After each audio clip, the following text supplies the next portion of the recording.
نئی ویڈیو کے ساتھ آپ کے سامنے حاضر ہوں۔ چلا یلا فضل۔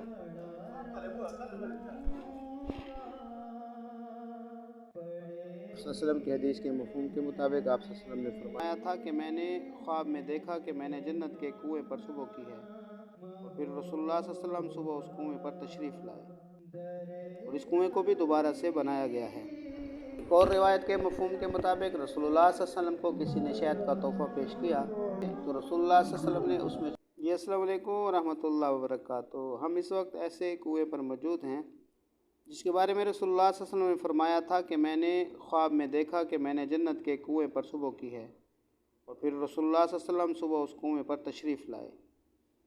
جس طرح آپ کو بتایا تھا کہ سعودی حکومت تاریخی مقامات کو پھر سے تعمیر کر رہی ہے، یہاں پرانے کنویں کی تصویریں بھی دیکھ رہے ہیں اور اس کنویں کو بھی دوبارہ سے بنایا گیا ہے۔ یہ وہ کنواں ہے جسے بیر غرض کہا جاتا ہے۔ نئی ویڈیو کے ساتھ آپ کے سامنے حاضر ہوں۔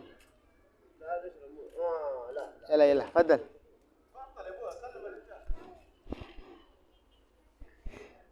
السلام علیکم ورحمۃ اللہ وبرکاتہ۔ میں ہوں محمد عرفان سہیل اور آج اپنی ایک نئی ویڈیو کے ساتھ آپ کے سامنے حاضر ہوں۔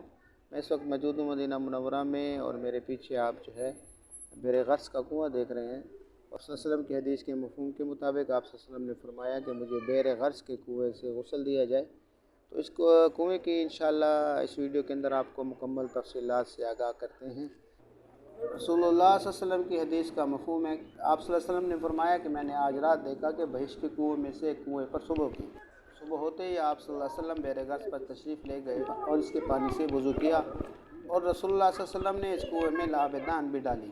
سیدنا ابن عباس رضی اللہ عنہ بیان کرتے ہیں کہ رسول اللہ صلی اللہ علیہ وسلم نے فرمایا بیر غرض جنت کے چشموں میں سے ایک چشمہ ہے۔ ایک اور روایت کے مفہوم کے مطابق عبداللہ بن عمر رضی اللہ عنہ بیان کرتے ہیں کہ حضور اقدس صلی اللہ علیہ وسلم نے ایک مرتبہ بیر غرض پر تشریف فرما تھے، اور زبان مبارک پر یہ الفاظ تھے کہ میں نے رات کو خواب میں دیکھا جنت کے چشموں میں سے ایک چشمے پر بیٹھا ہوں، یعنی بیر غرض پر۔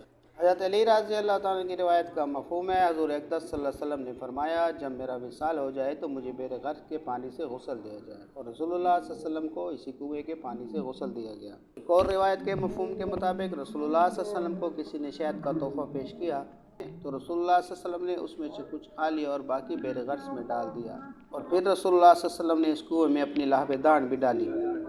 ایک کنواں مدینہ منورہ میں محلہ والی اور قربان میں واقع ہے۔ آپ دیکھ رہے ہیں کہ اس کی دوبارہ تعمیر کے بعد یہاں لوگوں کا آنا جانا شروع ہو چکا ہے، اور وہ سامنے اس کے پانی پینے کے لیے بھی جگہ بنائی گئی ہے جہاں سے اس کنویں کا پانی آپ آسانی سے پی سکتے ہیں، اور اس کنویں کے اندر جانے کے لیے یہاں پر سیڑھیاں بھی موجود ہیں۔ اس کنویں کے ساتھ بورڈ کے اوپر آپ کو بیر غرض کے بارے میں لکھی ہوئی معلومات بھی ملیں گی، اور اس کنویں کے پیچھے ایک مسجد بھی بنائی گئی ہے۔ تو یہ وہ کنواں ہے جسے بیر غرض کہتے ہیں، اور جس کے بارے میں رسول اللہ صلی اللہ علیہ وسلم نے فرمایا تھا کہ یہ جنت کے چشموں میں سے ایک چشمہ ہے۔